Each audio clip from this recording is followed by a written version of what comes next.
नमस्कार सभी साथियों को एक बार फिर से आपके अपने YouTube चैनल राजस्थान रिप बाता पर आप सभी का बहुत बहुत आभार। तो पिछले 4 सेशन में हमने साइकोलॉजी के अंतर्गत बालक का विकास पढ़ रहे थे। कल की क्लास में हमने बाल्यावस्था तथा किशोरावस्था को कवर किया था। आज हम देखने वाले हैं जो बालक के विकास के अंतर्गत उसका शारीरिक विकास देखेंगे सबसे पहले तो, और उसका मानसिक और सामाजिक विकास देखेंगे। सभी अवस्थाओं को एक साथ कवर करते हुए चलेंगे। बालक के शारीरिक विकास पर नज़र डालें तो पहली अवस्था हमने देखी थी शैशवावस्था। तो शैशव अवस्था में हम देखेंगे सबसे पहले बालक का शारीरिक विकास किस प्रकार से होता है। इसमें शैशवावस्था और जो किशोरावस्था उसके अंतर्गत होने वाले शारीरिक विकास की अधिक चर्चा करेंगे, बाकी इतना महत्वपूर्ण नहीं है। तो शैशवावस्था में शारीरिक विकास की बात करें तो इस अवस्था में शारीरिक विकास जो है वो सबसे अधिक तीव्रता से होता है। विकास है वो सभी अवस्थाओं की तुलना में देखें तो तीव्रता से होता है, तीव्रता से।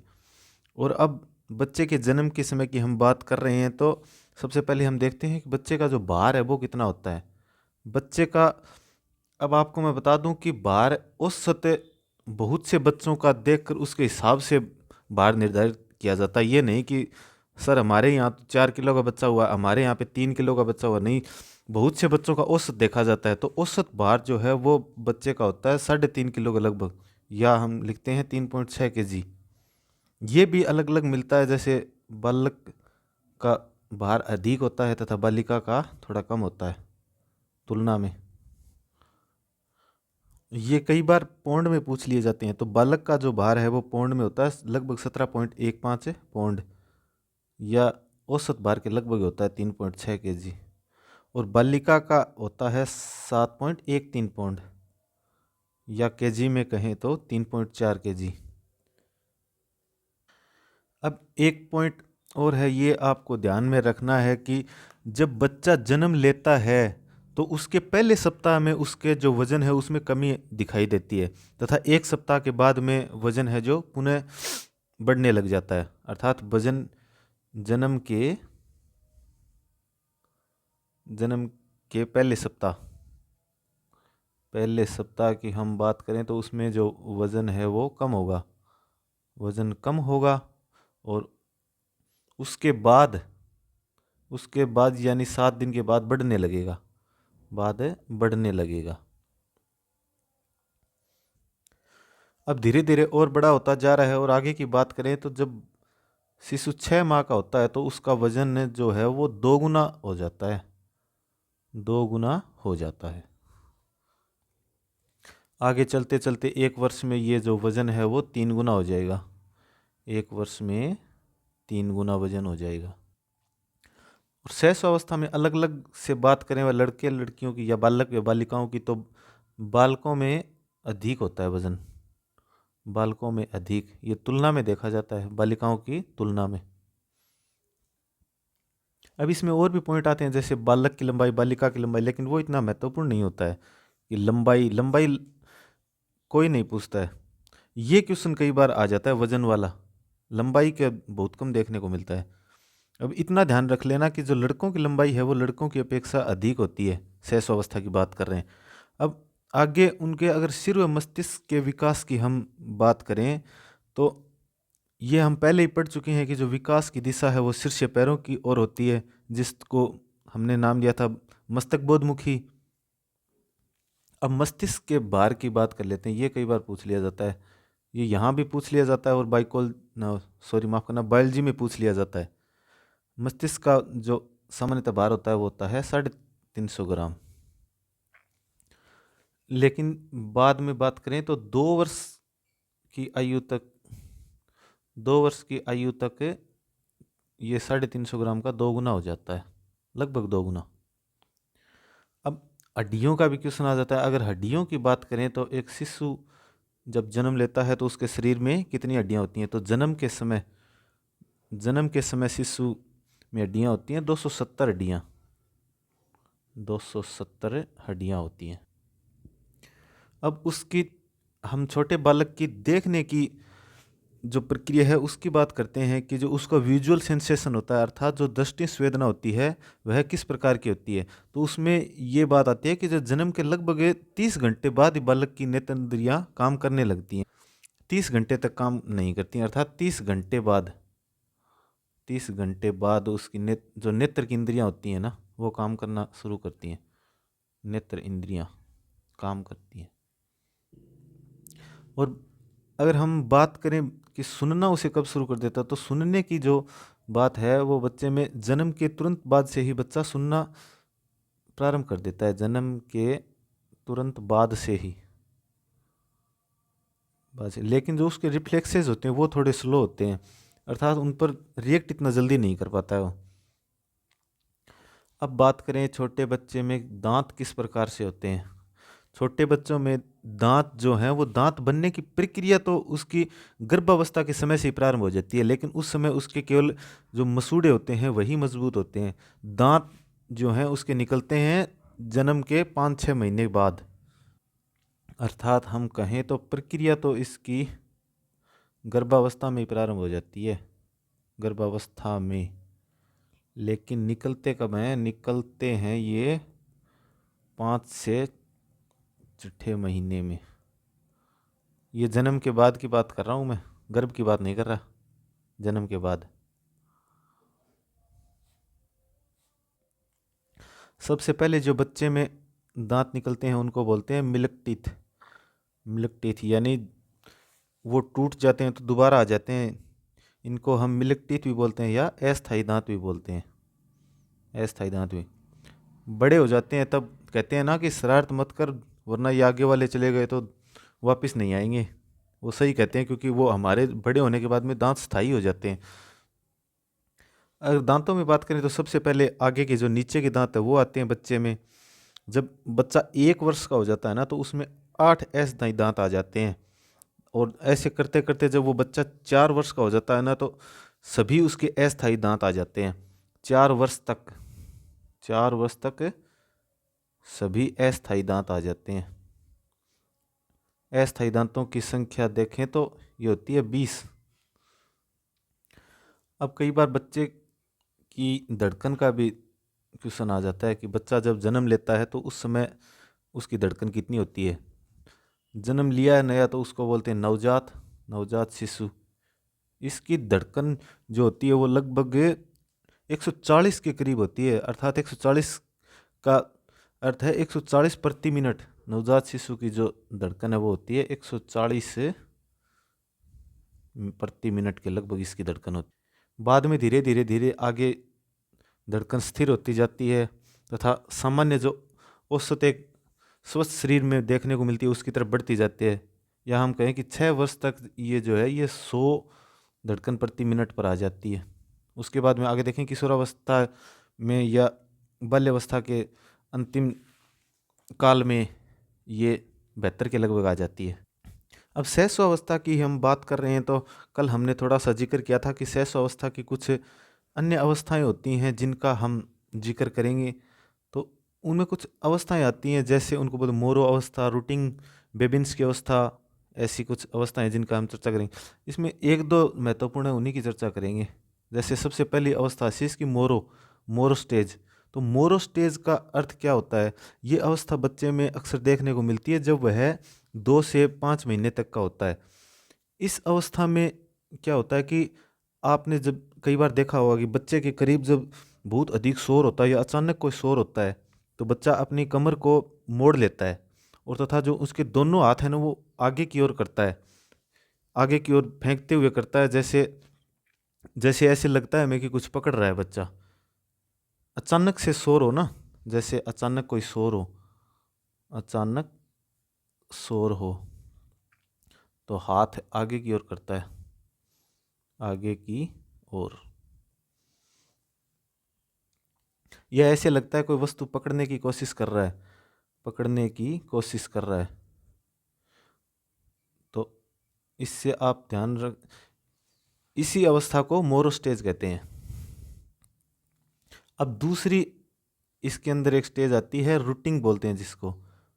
रूटिंग मैं आपको समझाता हूँ कि जब आपने कई बार घरों में बच्चों को देखा होगा कि जब बच्चों की गाल के ऊपर धीरे धीरे ऐसे हाथ घुमाते हैं, उंगली घुमाते हैं ना, तो बच्चे मुंह को खोल लेते हैं, ऐसे हंसते हुए थोड़ा थोड़ा मुंह को खोल लेते हैं।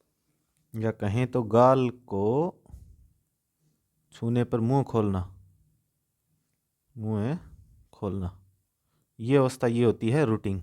ये सीधी इंग्लिश के अंदर ही चलती है, जैसे मोरो, रूटिंग, इनका हिंदी में वैसे कोई नाम नहीं होता है। इंग्लिश में और कहें तो ऐसे लिख सकते हैं इसको, रूटिंग। एक अवस्था आती है जिसको बोलते हैं बेबिन्स की अवस्था, बेबिन्स की अवस्था। इसमें हम देखते हैं कि जब बच्चों के तलवों को छुआ जाता है, या यदि बच्चे के तलवे को ऐसे धीरे से ठोका जाता है ना, तो वो पैर की उंगलियां पहले तो ऊपर की ओर ले जाता है और फिर आगे की ओर उनको मोड़ने लग जाता है। आप तलवे से याद रख सकते हैं, तलवे को ठोकने पर अंगुलियां मोड़ना, अंगुलियां मोड़ना, ये होती है इसकी बेबिन्स की अवस्था। अब जैसे एक दो इसकी और अवस्थाएं ऐसे, जैसे पकड़ना, पकड़ना तो सीधा आप समझते ही हैं। एक इसकी आती है ब्लिकिंग। ब्लिकिंग का अर्थ आपको सामान्य पता है कि ब्लिकिंग का अर्थ होता है चमकना। ब्लिकिंग कहें जब तेज प्रकाश बच्चे की आंख पर पड़ता है ना, तो वो आंखों को ऐसे बंद करना और खोलना शुरू कर देता है। तेज प्रकाश में आंखें बंद करना या खोलना, ये होती है ब्लिकिंग अवस्था। एक इसकी अवस्था आती है जिसको बोलते हैं टोनिक नेक। आप इसको नेक से याद रख सकते हैं, नेक अर्थात गर्दन। आपने कई बार बच्चों को देखा होगा कि जब बच्चों की गर्दन एक तरफ हो जाती है, तो वो हाथों को भी उसी तरफ ले जाने की कोशिश करते हैं, हाथों और पैरों को। गर्दन जिस तरफ, गर्दन जिस तरफ, हाथ और पैर भी उसी तरफ, हाथ पैर भी उसी तरफ, ये होती है उसकी टोनिक नेक अवस्था। एक आता है इसमें सकिंग। सक का मतलब होता है चूसना, इंग्लिश में भी स्किंग और हिंदी में भी इसको स्किंग कहते हैं। अर्थात बच्चे छोटे जो अंगूठा चूसते रहते हैं, उसी अवस्था को स्किंग कहते हैं, उसको सीकिंग कहते हैं। या जब बच्चे को कोई चीज़ दी जाती है तो वह उसे भी अपने मुंह में ले जाने की कोशिश करता है। अब मैंने पहले भी कहा है कि जो शैशवावस्था और किशोरावस्था की शारीरिक क्रियाएं हैं या विकास है, उन्हीं से क्वेश्चन अक्सर देखने को मिलता है। जैसे बाल्यावस्था में भी होता है शारीरिक विकास, लेकिन उसमें इतने महत्वपूर्ण क्वेश्चन नहीं बनते हैं, तो उसकी हम अधिक चर्चा नहीं करेंगे। या बाल्यावस्था का एक छोटा सा आप कहें तो, जब बच्चा 10 वर्ष के लगभग होता है ना, तो 95% उसके मस्तिष्क का निर्माण हो जाता है। 10 वर्ष तक 95% मस्तिष्क का निर्माण हो जाता है। अब हम इसके बाद में बात करेंगे जो शारीरिक अवस्था हमारी हम बात कर रहे हैं, शारीरिक अवस्था। अब देखेंगे किशोरावस्था में, किशोरावस्था में शारीरिक जो परिवर्तन होते हैं, उन्हीं के कारण बच्चा परेशान रहता है तथा इसी के कारण वह संघर्ष तनाव से घिरा हुआ रहता है, इसीलिए इसे संघर्ष और तनाव की अवस्था भी कहते हैं। अब वैसे देखें तो जो सबसे अधिक शारीरिक परिवर्तन है ना, वो किशोरावस्था में देखने को मिलते हैं। सबसे अधिक शारीरिक परिवर्तन, सबसे अधिक शारीरिक परिवर्तन जो है वो किशोरावस्था में देखने को मिलता। अब इस अवस्था में क्या होता है कि सामान्यतः देखा जाता है कि लड़कियों की जो लंबाई है वो लड़कों की तुलना में अधिक जल्दी बढ़ती है। लड़कियों की लंबाई, या हम बात करें शुरुआती किशोरावस्था की, अर्थात 11 से 14 वर्ष में लड़कियों की जो लंबाई है वो अधिक बढ़ती है लड़कों की तुलना में। वो एक सामान्यतः रिसर्च के तहत ये देखा जाता है कि जो लड़कों की लंबाई है वो 18 वर्ष तक बढ़ती रहती है। लड़कों की लंबाई बढ़ती है 18 वर्ष तक और लड़कियों की बढ़ती है सामान्यतः 16 वर्ष तक, लड़कियों की 16 वर्ष तक। अर्थात हम कहें तो किशोरावस्था अंत होते होते हुए बालक तथा बालिकाओं के शरीर में पूर्णता की ओर अग्रसर होता है। अर्थात उनके जो दांत हैं वो 28 दांत आ जाते हैं, या एक जो जाड़ होती है उसको अकल जाड़ बोलते हैं, वो भी आ जाती है, यो या वो कई बार कुछ लोगों में लेट हो जाती है, उसका कोई निश्चित टाइम नहीं होता। तो ये कोई लिखाने की बात नहीं है कि जो सिर और मस्तिष्क है वह एक प्रौढ़ के समान पूर्ण विकसित हो जाता है। जो हृदय की धड़कन हम पहले ही बात कर चुके हैं कि बाल्य अवस्था के अंत तक आते आते जो सामान्य धड़कन हो जाती है अर्थात 72 हो जाती है। और जो लड़के और लड़की आवाज़ जो है वो भारी हो जाती है, थोड़ी लड़कों की आवाज़ भारी हो जाती है तथा लड़कियों की आवाज़ स्त्रियों की तरह पतली होने लग जाती है, आवाज़ भारी लड़कों की। और जो बालक और बालिकाओं के इसमें सबसे महत्वपूर्ण शारीरिक परिवर्तन देखा जाता है कि जो प्रजनन अंग होते हैं वो विकसित होने लगते हैं, या हम कहें तो लगभग किशोरावस्था संपूर्ण होते होते विकसित हो जाते हैं, प्रजनन अंग विकसित हो जाते हैं।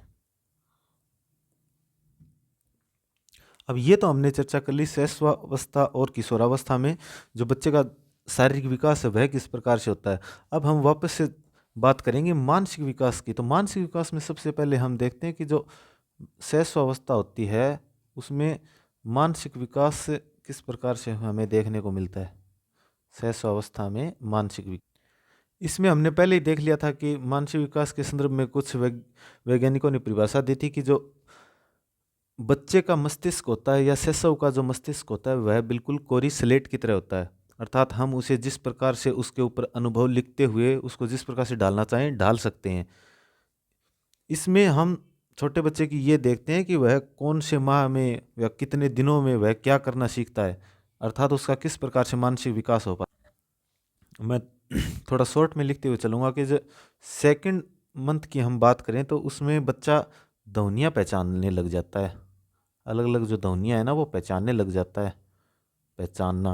और थर्ड मंथ की बात करें हम तो थर्ड मंथ में अपनी मात्रा को पहचानने लग जाता है, मात्रा को पहचानने लग जाता है। ये क्वेश्चन बन जाता है कई बार, ये मैंने देखा भी है कि मात्रा को सही से बच्चा कौन से माह में पहचानने लग जाता है। तो थर्ड माह में मात्रा को सही रूप से पहचानने लग जाता है। अब धीरे धीरे आगे बात करें तो जब 6 मंथ आता है तो उसमें बच्चा हाव भाव देखकर ये समझने लग जाता है कि यह प्रेम से बात कर रहा है या क्रोध से, प्रेम और क्रोध के भाव को समझने लग जाता है छठे माह में। अब शब्द भंडार की बात करें तो हम जब प्रथम वर्ष कहें या जो पहला वर्ष पूर्ण होते होते बच्चा कुछ शब्द बोलने लग जाता है, कुछ शब्द, और आगे आगे उसके शब्द भंडार में वृद्धि होती जाती है। या हम द्वितीय वर्ष के लगभग बात करें तो उसके 100 से 200 शब्द वो तैयार हो जाते हैं उसके, और छोटे छोटे वाक्य में समझाने लग जाता है, जैसे इधर चल उधर चल, ऐसे आपने बोलते हुए सुना होगा बच्चों को कि वो अक्षरों में ही 2 अक्षरों में कहीं या 2 शब्दों में समझा देते हैं अपनी बात की वो क्या कहना चाहते हैं। एक इसमें छोटी सी बात आती है कि कल्पना जो है वह बच्चे में कब से स्टार्ट हो जाती है। तो कल्पना का विकास बच्चा लगभग जो 2.5 वर्ष का होता है ना, 2.5 वर्ष के लगभग उसमें होना शुरू हो जाता है। अब थोड़ी सी चर्चा बाल्यावस्था में भी मानसिक विकास की करते हैं। अब बाल्यावस्था में हम देखते हैं कि बच्चा वस्तुओं में अंतर बता देता है, उनके दिनांक वार इस प्रकार की जो सामान्य शिक्षा होती है उसकी जानकारी उसको हो। या आपने बाल्यावस्था के छोटे बच्चों को देखा हो कि वो स्कूल में प्रोग्राम वगैरह में कहानियाँ भी सुना देते हैं, अर्थात कहानी भी सुनाने लग जाते हैं, यानी उनमें स्मरण शक्ति बढ़ जाती है। और बाल्यावस्था खत्म होते होते होते अर्थात किशोरावस्था की स्टार्टिंग की बात करें तो 11वां वर्ष जो है उसमें बालक में तर्क जिज्ञासा इस प्रकार की अन्य चीज़ें विकसित हो जाती हैं। तर्क की बात करें या जिज्ञासा या परीक्षण, जिज्ञासा और परीक्षण, इनका भी विकास होने लग जाता है बाल्यावस्था के अंतिम अवस्था। किशोरावस्था में मानसिक विकास वो इतनी कोई अधिक महत्वता नहीं है, ऐसे कोई क्वेश्चन नहीं मिलता है। इसमें हम वही है कि स्मृति और कल्पना शक्ति ये बढ़ जाती हैं, तार्किक चिंतन में वृद्धि होती है और चिंतन जो है अमूर्त चिंतन करने लग जाता है, अर्थात किसी चीज़ के बारे में उसके अनेकों गुणों के बारे में वह बता सकता है। अब हम बात करते हैं कि जो सामाजिक विकास है वह किस प्रकार से होता है बालक में। जैसे सामाजिक विकास की बात करें तो पहले हम देखते हैं कि शैशवावस्था का सामाजिक विकास है किस प्रकार से होता है। इसमें हम देखते हैं कि बच्चे अक्सर कोई भी वस्तु देते हैं तो उसको मुंह में ले जाते हैं, अर्थात उनका जो मूल प्रवृत्ति होती है वह चूसने की होती है। तो और आगे देखें तो जो 2 माह का बच्चा है वह ध्वनियों में अंतर करने लग जाता है, ध्वनियों में अंतर करने लग जाता है। सामाजिक विकास हम पहले भी पढ़ चुके हैं। शैशवावस्था में बालक न तो सामाजिक होता है और ना ही असामाजिक होता है, अर्थात उसको कुछ पता ही नहीं होता है, वह स्व केंद्रित होता है, अपने में खोया रहता है। और बाल्यावस्था में भी जो सामाजिक विकास है उसके भी हमने चर्चा की थी कि जो व्यक्ति बाल्यावस्था में व्यक्ति का व्यक्तित्व है वह बहिर्मुखी रूप से हो जाता है। या हम बाल्यावस्था का एक ही सामाजिक विकास मेनली लिख सकते हैं कि जो खेल भावना का विकास हो जाता है। ये हमने पहले पढ़ा था कि उनमें परिभाषा थी कि बाल्यावस्था में कोई ऐसा खेल नहीं रहता कि बच्चे खेलते नहीं हैं, तो वो खेलेंगे तो खेल भावना का भी विकास होगा। या सामाजिक विकास की बात करें तो लड़के लड़कों के साथ में दोस्ती करते हैं बाल्यावस्था में, तथा लड़कियां लड़कियों के साथ ग्रुप बनाना पसंद करती हैं। और किशोरावस्था में अगर हम बात करें तो उसकी हमने जो चर्चा है वो कर लिया कि वे समूह का निर्माण करने लग जाते हैं। दबाव और संघर्ष तो उनके ऊपर रहता ही है, और अपने आने वाले भावी जीवन की वो चिंता करने लग जाते हैं। और हीरो वर्शिप की बात की कि आदर्श मानना, उनको भी उसी तरह से वो फॉलो करने लग जाते हैं। अब ये हमने उसके शारीरिक और मानसिक विकास की चर्चा की। अब आगे हम देखते हैं कि जो बालक में संवेगात्मक विकास किस प्रकार से होता है। बालक में संवेगात्मक संवेग होते हैं, इमोशन, इमोशन। बालक में जो संवेग विकास है वो किस प्रकार से होता है। संवेग होता है इमोशन। अब इमोशन शब्द की चर्चा करें तो इमोशन शब्द कहाँ से आता है। इमोशन शब्द एक लैटिन भाषा के इमोवर शब्द से बना है। ये बना है लैटिन के इमोवर शब्द से। इमोवर शब्द से बना है तो इमोवर का शब्द अर्थ वहां से निकल के आता है उत्तेजित होना, उत्तेजित होना। तो यहां से ये शब्द लिया गया है तथा इसे इमोशन का नाम दिया गया। अब मैं संवेग संवेग कह तो रहा हूं। अब संवेगों का तो आपको पता है ना, संवेग कौन से होते हैं। जैसे हमारी जिंदगी में हम देखते हैं कि सुख है, दुख है, डर है, क्रोध है, प्रेम है, ईर्ष्या, घृणा, ये जो सारी अवस्थाएं हैं इनको हमें संवेग का नाम देते हैं। और तो नहीं तो आप इमोशन शब्द से आजकल समझ जाते हो कि आप में इमोशन नहीं समझते, इमोशन नहीं समझते या इमोशनल हो जाना। या सीधे शब्द में कहें तो हम संवेग का सीधा सीधा अर्थ है उत्तेजित होना। वह किसी प्रकार से हो सकता है। अगर आप सुख में हैं तो भी आप उत्तेजित होंगे, दुख में हैं तो भी उत्तेजित होंगे, क्रोध में तो फिर उत्तेजित होना ही होना। इनमें भी संवेगों के प्रकार हैं जो कि इतने महत्वपूर्ण नहीं है। जैसे पॉजिटिव इमोशन आते हैं, पॉजिटिव इमोशन आते हैं और नेगेटिव आते हैं। अब पॉजिटिव और नेगेटिव आपको पता ही है कि पॉजिटिव संवेग की बात करूं तो जैसे प्रेम हो गया, हर्ष हो गया यानी खुशी हो गई, ये तो उसको सुख देते हुए उसके सकारात्मक संवेग हो गए। और इसके उल्टा भय हो गया, क्रोध हो गया, जिनसे वह डरता है या नेगेटिव इफेक्ट डालता है, वह उनके नेगेटिव संवेग हो गए। अब इसी में आगे एक बात और है जिस पर हम नज़र डालेंगे कि किस प्रकार से बालक की मूल प्रवृत्ति होती है, अर्थात है जो मूल प्रवृत्ति के संवेग हैं वह किस प्रकार से होते हैं। मूल प्रवृत्ति के संवेग की बात मैं कर रहा हूँ, इस पर मुख्य रूप से प्रकाश डाला गया है मैकडूगल के द्वारा, विलियम मैकडूगल के द्वारा। पीछे हमने वन लाइनर क्वेश्चन था उसमें भी बताया था कि मूल प्रवृत्ति का जनक है वो विलियम मैकडूगल को माना जाता है। इन्होंने क्या है कि 14 संवेग बताए थे कि व्यक्ति में किस प्रकार से 14 संवेग होते हैं और किस प्रकार से उनके प्रति उनकी मूल प्रवृत्ति होती है। कहने का सीधा सा अर्थ ये है कि मैकडूगल ने कहा था कि व्यक्ति में पहले तो संवेग आते हैं, अर्थात पहले तो संवेग आते हैं, उसके बाद में उसके अनुसार उसकी मूल प्रवृत्ति आती है, बाद में मूल प्रवृत्ति। आगे मैं इसकी 14 मूल प्रवृत्तियां वह बताता हूँ जिससे आपको समझ में आ जाएगा मैं कहना क्या चाहता हूँ। तो इसमें हम अब बात करेंगे इसके 14 संवेगों की। इन्होंने मूल प्रवृत्ति के संवेग दिए थे 14 संवेग। 14 संवेग जैसे मैं बात करूं तो पहले मैं लिखूंगा संवेग, और उस पर व्यक्ति की मूल प्रवृत्ति क्या रहती है उसकी भी चर्चा करेंगे। जैसे 14 संवेग लिखेंगे हम। पहले भय लिखा। भय संवेग है, तो जब व्यक्ति को भय होता है तो उसको ऐसे होता है कि यहाँ से पलायन कर जाएं। अर्थात पहले जब भय संवेग आएगा तो उसकी मूल प्रवृत्ति रहेगी पलायन करने की।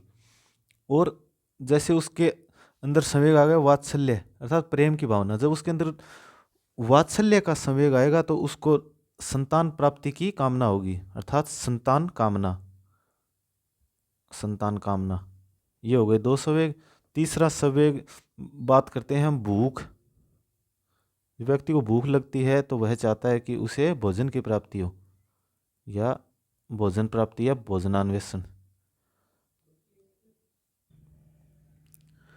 चौथे संवेग के रूप में आता है आत्महीनता। जब आत्महीनता के रूप में संवेग आता है तो उसके प्रति व्यक्ति की मूल प्रवृत्ति होती है दैन्य प्रवृत्ति हो जाती है उसकी। आगे आता है घृणा। जब व्यक्ति को घृणा होती है तो वह उससे छुटकारा पाना चाहता है, अर्थात है निवृत्ति। तो घृणा संवेग के प्रति उसकी मूल प्रवृत्ति हो गई निवृत्ति की। आगे बात करें तो जब व्यक्ति के अंदर उसके खुद के ऊपर अभिमान हो जाता है, या आत्म अभिमान कहें, तो उस समय उसकी मूल प्रवृत्ति हो जाती है आत्म गौरव की। खुद के ऊपर गौरव महसूस करने लग जाता है। अब आगे देखें तो जैसे आश्चर्य संवेग है, तो आश्चर्य जब किसी को होगा तो उसको उसके बारे में जानने की इच्छा होगी, अर्थात है आश्चर्य के ऊपर मूल प्रवृत्ति होती है जिज्ञासा की। आगे संवेग आता है क्रोध। जब क्रोध पैदा होता है तो उस समय होती है युद्ध की इच्छा, अर्थात युत्सा। युत्सा मनोविज्ञान की भाषा में युद्ध को कहा जाता है। आगे की संवेग की बात करें तो हम 9 नंबर का संवेग जो आता है वो है अधिकार। जब किसी वस्तु के ऊपर व्यक्ति अधिकार समझता है तो संवेग उत्पन्न होता है, तो उसकी मूल प्रवृत्ति होती है संग्रहण की, कि इसको संग्रहित किया जाए, संग्रहण की। तथा आमोद। आमोद होता हास्य का भाव। जब आमोद की संवेग प्राप्ति होती है तो उसकी मूल प्रवृत्ति होती है हास्य की। यह हमने 10 संवेगों की बात की है। आगे 2-3 और हैं, उनकी चर्चा करते हैं। जैसे एक होता है कृति भाव। कृति भाव होता है किसी रचना का भाव, इसके प्रति व्यक्ति की मूल प्रवृत्ति होती है रचनात्मक। अर्थात जब उसमें कृति भाव का संवेग उत्पन्न होता है तो व्यक्ति रचनात्मक हो जाता है, रचनात्मक। या आगे देखें तो कामुकता। जब कामुकता संवेग उत्पन्न होता है तो व्यक्ति को काम प्रवृत्ति की मूल प्रवृत्ति उत्पन्न होती है, काम वृत्ति कह सकते हैं। जब व्यक्ति को एकाकीपन महसूस होता है तो उसे महसूस होता है कि उसे समूह बनाना चाहिए, या वह सामूहिकता में रहना चाहता है। अंतिम संवेग है इसमें कष्ट या करुणा।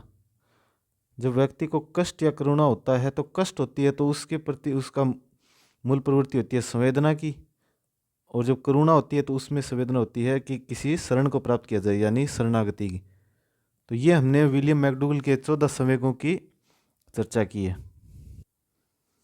अब मनोवैज्ञानिक हैं एक ब्रिजेज, उन्होंने भी संवेग के बारे में कहा है। उन्हें एक लाइन याद रखनी है कि जब जन्म के समय बच्चे में उत्तेजना संवेग होता है, जन्म के समय उत्तेजना संवेग। आगे अलग अलग अवस्थाओं में इन्होंने संवेग बताए हैं जिनका इतना अधिक उपयोग नहीं होता है तथा उनका क्वेश्चन भी नहीं बनता है। अब संवेगों की बात करें तो जैसे शैशवावस्था में बच्चे में संवेग की बात करें तो जब बड़े व्यक्तियों का वह व्यवहार देखता है तो उनके व्यवहार को देखकर उनका वह अनुकरण करते हुए वह व्यवहार सीखता है, अर्थात तो उनमें जो संवेग है वह अनुकरण से आता है। या हम कहें तो बच्चा जब जन्म लेता है तो उसके अंतर्गत क्रंदन यानी रोना एक संवेग होता है।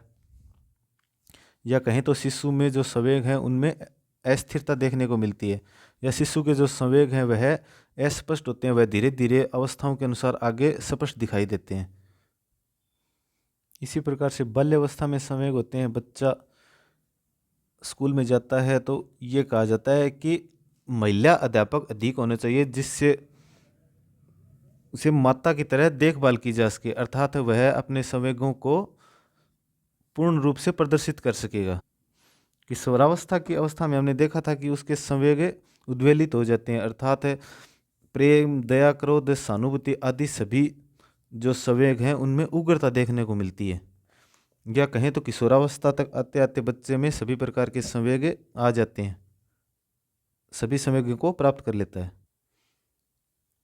ये संवेगों के रूप में जो विकास होता है उसकी हमने एक विस्तृत जानकारी प्राप्त की। आगे हम देखते हैं कि जो बच्चे हैं उनमें किस प्रकार से क्रियात्मक विकास होता है। बच्चों में क्रियात्मकता को इंग्लिश में बोलते हैं मोटर डेवलपमेंट, यानी मोटर डेवलपमेंट क्रियात्मक कहें या इसी को साइकोलॉजी भाषा में बोलते हैं गमक। तो जो बच्चों का क्रियात्मक विकास का स्तर है वह पहले सामान्य होता है तथा सामान्य से विशिष्ट की ओर आगे आगे अवस्थाओं में बढ़ता जाता है। और जो क्रियात्मक हम विकास की बात कर रहे हैं यह है गर्भावस्था से शुरू हो जाता है, गर्भावस्था से प्रारंभ।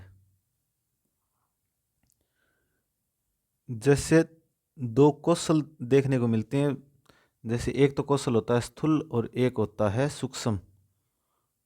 स्थूल कौशल का मतलब है किसी वस्तु को सामूहिक रूप से देखना या सामूहिक रूप से उसे पकड़ना। छोटे बच्चे जो हैं वो शेष अवस्था में हमने देखा था किसी वस्तु को पकड़ने के लिए दोनों हाथों का तथा दोनों पैरों का तथा मुंह का सभी का प्रयोग करते हैं। धीरे धीरे हम देखते हैं कि वह सामान्य से विशिष्ट की ओर बढ़ता है तथा वह पहले हाथ से पकड़ता है, उसके बाद में उंगलियों से पकड़ने की कोशिश करता है। तो स्थूल कौशल होता है और एक सूक्ष्म कौशल होता है।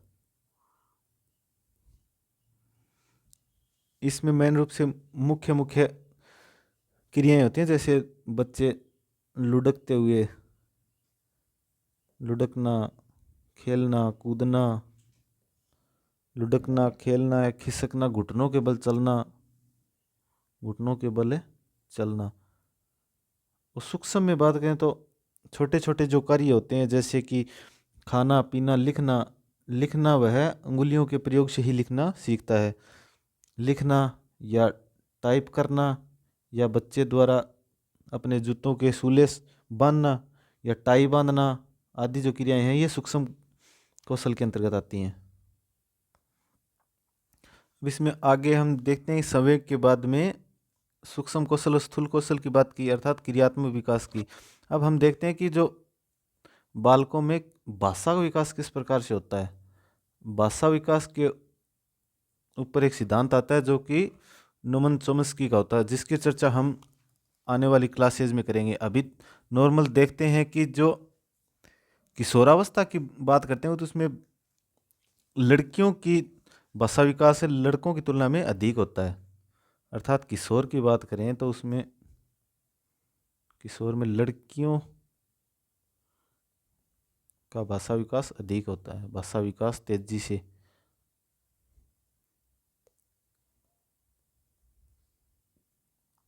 शिशु के जन्म की बात करें तो जन्म होते ही बच्चा रोता है, या हम कहें तो बालक की पहली भाषा वही होती है, उसका रोना ही उसकी पहली भाषा। और शब्दों की हम पीछे बात कर चुके हैं कि जो 10 माह का बालक है वह पहला शब्द बोलता है। तो आज की क्लास में हमने अनेकों विकासों की चर्चा की है, जैसे सभी अवस्थाओं में शारीरिक विकास, मानसिक विकास, भाषा का विकास, संवेगों का विकास, यह किस प्रकार से होता है। आगे की क्लास में हम कुछ महत्वपूर्ण सिद्धांत हैं उनकी बात करेंगे तथा उनका विस्तृत अध्ययन करेंगे। उसके बाद में हमारा ये भाषा विकास का जो चैप्टर है यह पूर्ण रूप से संपन्न हो जाएगा। उसके बाद में हम कुछ क्वेश्चन हैं उनको देखेंगे।